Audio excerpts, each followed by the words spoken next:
এর ভিতরে কি দিছ? এর ভিতরে কি দিছ? শুটকি ভর্তা। কই শুটকি ভর্তা? শুধু ভাত?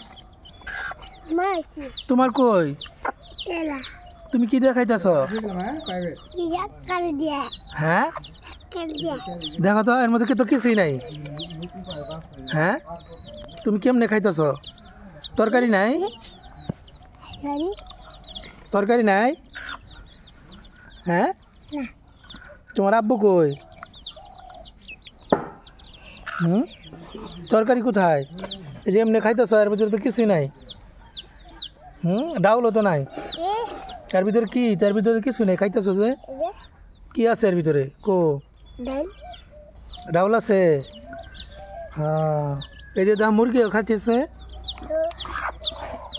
মুরগি খাইতেছে।